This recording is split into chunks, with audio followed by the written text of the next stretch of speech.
June 4, 1942, 4:30 hours. North Pacific Ocean, near Midway Atoll. The sea is unnaturally calm.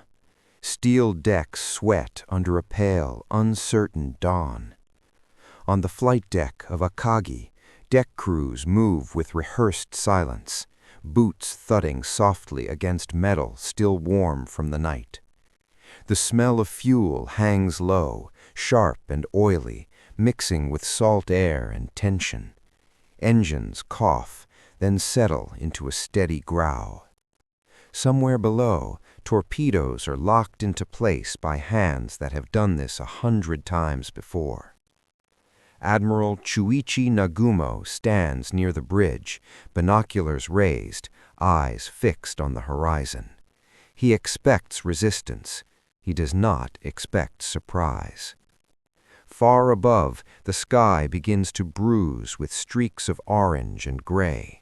The first wave lifts off, aircraft trembling as they claw into the air. HE D-3A dive bombers, Nakajima B-5N torpedo planes, escorted by sleek Zero fighters. Veterans all, men who crushed Pearl Harbor, men who believe the war is already decided.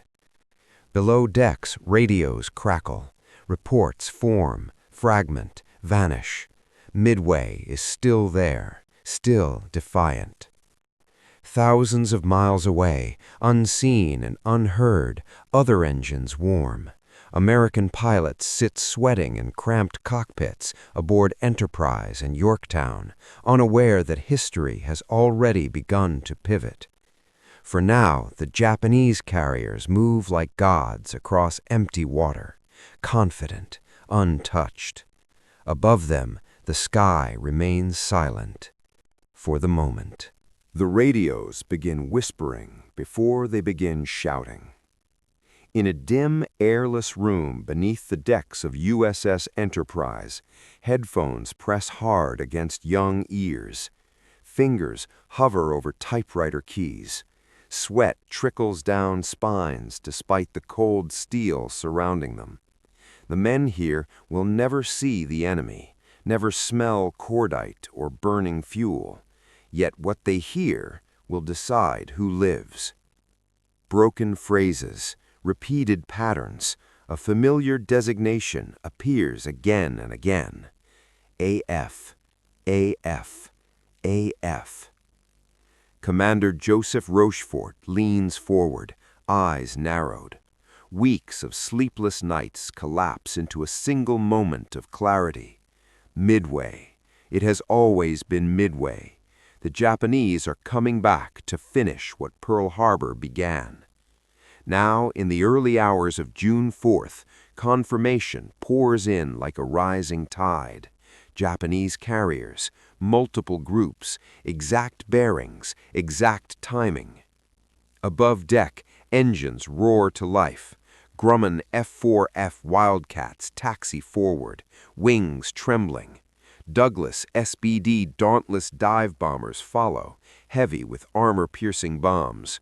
Pilots exchange brief glances. No speeches, no bravado, just understanding. Admiral Raymond Spruance gives the order sooner than planned. The range is long, the fuel margins are thin. Many of these men will not return even if they find the enemy.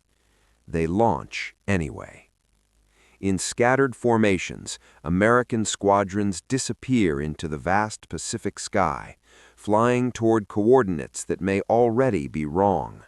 Torpedo planes lag behind, slow and vulnerable, their crews painfully aware of what awaits them.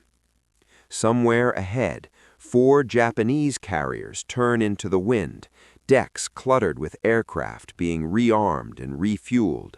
Bombs are swapped. Torpedoes rolled aside, fuel lines snake across the decks. The fleet is powerful, but it is exposed, and the sky above it is no longer empty. The first Americans arrive alone. Low over the water, TBD devastators from Hornet break through the clouds, engines straining, wings wobbling just above the waves. They're slow, obsolete. Their pilots know it. Their gunners know it. The Japanese know it the moment they appear. Zeros dive like knives. Tracer fire rips the air apart. One devastator shudders, then folds into the sea. Another erupts in flame before its torpedo can be released.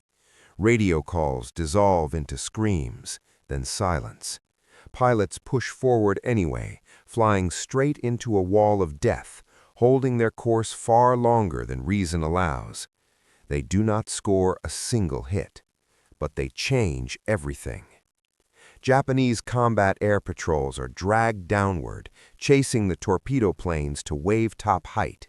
Fighters burn fuel, formations scatter, the sky empties above the fleet.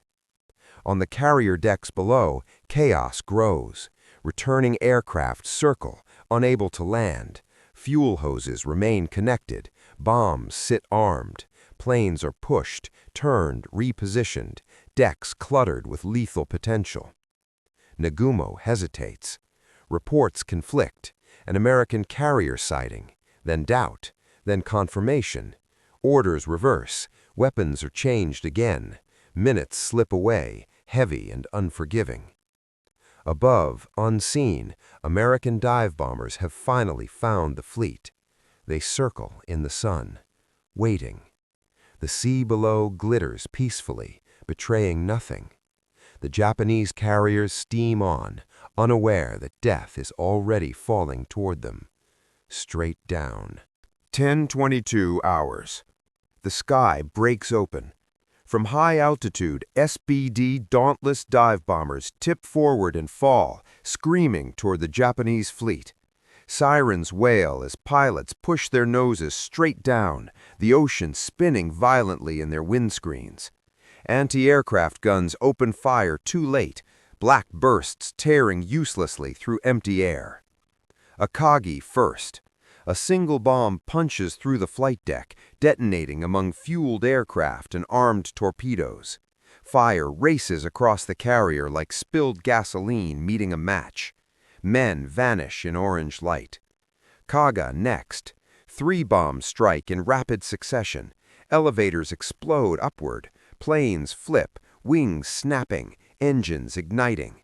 The deck becomes an inferno, heat so intense that steel warps beneath burning wreckage. Soryu follows. One direct hit, then another. Smoke boils skyward, thick and black, visible for miles. In less than 5 minutes, 3 of Japan's finest carriers are fatally wounded. Ships that led the attack on Pearl Harbor now burning helplessly in open water. Below deck, damage control parties fight impossible fires. Above deck, aircraft crash into flames as they attempt desperate landings. Orders are shouted, then swallowed by smoke. Nagumo watches from the bridge, stunned into silence. The battle he believed under control has collapsed without warning. Only Hiryu remains operational, and she will strike back.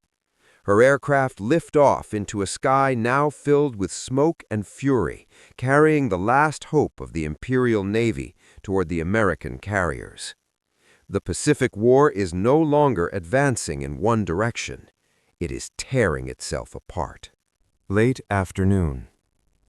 Smoke columns mark the graves of Akagi, Kaga, and Soryu, drifting like black flags across the Pacific. The sea is littered with debris, oil slicks, and men clinging to wreckage, their war ending in silence. But the battle is not finished. From Hiryu, the last surviving Japanese carrier, strike after strike claws westward. Dive bombers find Yorktown, punching holes through her decks, killing men where they stand. Damage control crews fight back with hoses and bare hands. For a moment, she survives. Then torpedo planes arrive. The sea rushes in. Yorktown slows, wounded but stubbornly afloat. The Americans answer. By evening, dauntless bombers descend on Hiryu. 4 bombs hit in devastating sequence. Fire consumes her flight deck. Engines die. The last carrier of the Pearl Harbor strike is doomed. Admiral Isoroku Yamamoto orders withdrawal. The unthinkable has happened. Japan has lost 4 fleet carriers, hundreds of elite pilots, and the illusion of invincibility, all in one day. The Pacific does not look different. The war does. From this moment on, Japan will fight defensively, bleeding strength it cannot replace. American shipyards will roar. New carriers will come. Midway is not a victory of numbers. It is a victory of time, intelligence, and sacrifice. The balance has tipped.